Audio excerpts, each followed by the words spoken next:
नमस्कार दोस्तों, स्वागत है आपका आपके अपने YouTube चैनल हिंदी कहानी नई पुरानी में। आज हम पौष मास में सुनी जाने वाली धर्मराज जी की कहानी सुनेंगे। अगर धर्मराज जी की कहानी सुनने का नियम बना रहे हैं तो इसे पौष मास से ही शुरू कर देना चाहिए। लगातार 1 महीने, 11 महीने या फिर 6 महीने या 7 दिन ही सुने तो इसका संपूर्ण फल प्राप्त होता है। पर धर्मराज जी की कहानी अवश्य सुने।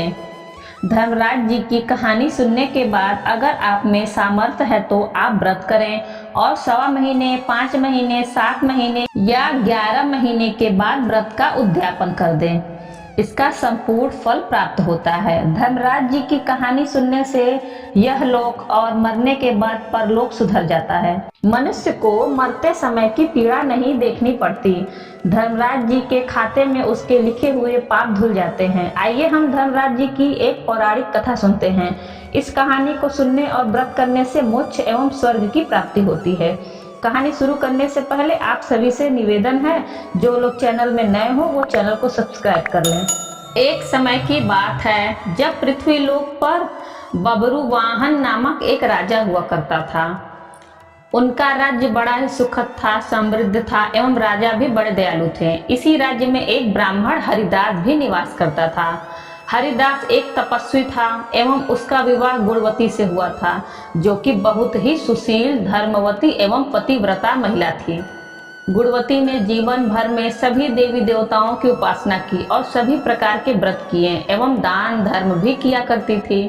इसके अलावा अतिथि सेवा को भी वह अपना धर्म मानती थी। ऐसे ही हंसी खुशी और ईश्वर की उपासना करते हुए वह वृद्ध हो गई। जब उसकी मृत्यु हुई तो यम धर्मराज के दूत उसे अपने साथ धर्मराजपुर ले गए। यमलोक में सुंदर सिंहासन पर धर्मराज विराजमान थे और उनके ही पास में चित्रगुप्त भी बैठे थे। चित्रगुप्त के पास सभी प्राणियों के पाप पुण्य का लेखा होता है। चित्रगुप्त प्रभु को प्राणियों का लेखा जोखा सुना रहे थे। तभी वहां यमदूत गुणवती को लेकर पहुंचे। गुणवती उन्हें देखकर थोड़ी भयभीत हुई और मुंह नीचे कर खड़ी हो गई। चित्रगुप्त ने गुणवती का ब्यौरा निकाला और धर्मराज को बताया। धर्मराज ने पूरा ब्यौरा देखा और वे प्रसन्न हुए, परंतु फिर भी उनके मुखमंडल पर थोड़ी उदासी भी छाई हुई थी।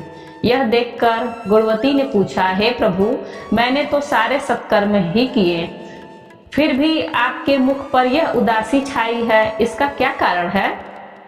कृपा करके मुझे बताइए, प्रभु, मुझसे क्या भूल हुई है? धर्मराज जी ने उत्तर में कहा, हे देवी, तुमने सभी देवी देवताओं के व्रत किए हैं, उपासना की है, परंतु कभी तुमने मेरे नाम से कुछ पूजा या पाठ या कोई भी दान धर्म नहीं किया है।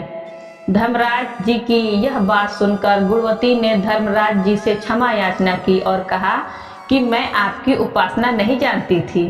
कृपा करके वो उपाय बताइए जिससे सभी मनुष्य आपकी कृपा के पात्र बन सके। मैं आपके मुख से आपकी भक्ति का मार्ग सुनना चाहती हूँ और मेरी यह इच्छा है कि धरती लोक पर वापस जाकर आपकी भक्ति करूँ और सभी लोगों को इसके बारे में बताऊँ।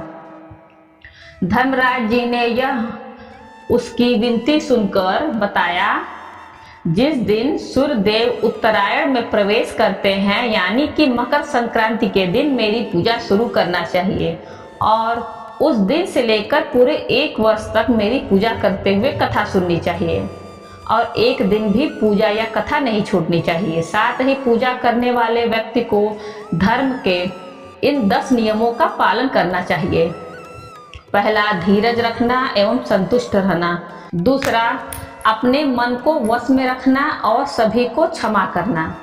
तीसरा, चोरी या अन्य दुष्कर्म नहीं करना। चौथा, मानसिक एवं शारीरिक शुद्धि यानी पर पुरुष एवं पर स्त्री से बचाकर रहना। पांचवा, अपने इंद्रियों को वश में रखना। छठवां, बुरे विचारों को अपने मन में न लाना, यानी कि बुद्धि को पवित्र रखना। सातवां, पूजा पाठ एवं दान पुण्य इत्यादि करना। आठवां, व्रत करना एवं व्रत की कहानी सुनना। नौवां, सच बोलना एवं सभी से अच्छा व सच्चा व्यवहार करना। 10वां, क्रोध न करना। धर्म के इन सभी 10 लक्षणों का पालन करते हुए पूरे 1 वर्ष तक मेरी कथा नियम से सुने, दान पुण्य व परोपकार करें एवं अगली मकर संक्रांति पर इस व्रत का उद्यापन करें। अपने सामर्थ्य से मेरी एक मूर्ति बनाकर विधि विधान से प्राण प्रतिष्ठा कराकर एवं हवन पूजन करें एवं साथ ही चित्रगुप्त की भी पूजा करें एवं काले तिल के लड्डू का भोग लगाएं।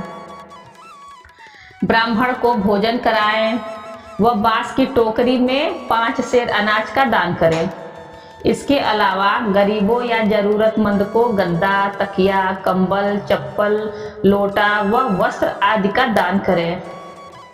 हो सके तो गौदान करें। धर्मराज जी की बातें सुनकर गुणवती ने विनती की, हे प्रभु, मुझे फिर से धरती लोक में जाने दीजिए, जिससे मैं आपके व्रत को करूं और इस व्रत का प्रचार भी लोगों में कर सकूं। इस पर यमराज ने अपनी सहमति दी। धरती लोक पर गुणवती पुनः जीवित हो उठी और उसके परिजन प्रसन्न हुए। गुणवती ने धर्मराज से हुए वार्तालाप के बारे में अपने पतिदेव को बताया और कहा कि हम यह व्रत अवश्य करेंगे और धर्म के नियमों का पालन भी करेंगे। मकर संक्रांति आते ही गुणवती और उसके पति ने व्रत शुरू कर दिया और 1 वर्ष पश्चात इसका उद्यापन किया। इसी व्रत के प्रभाव से उन पर धर्मराज जी की कृपा हुई और उन्हें मोक्ष की प्राप्ति हुई। तो प्रेम से बोलो धर्मराज जी की जय। दोस्तों, वीडियो को अंत तक देखने के लिए आप सभी को धन्यवाद। वीडियो अच्छी लगी हो तो वीडियो को लाइक करें, ज़्यादा से ज़्यादा शेयर करें और हमारे चैनल को सब्सक्राइब करें और बेल आइकन दबाना ना भूलें, जिससे आगे आने वाली वीडियो की नोटिफिकेशन आपको सबसे पहले मिल सके।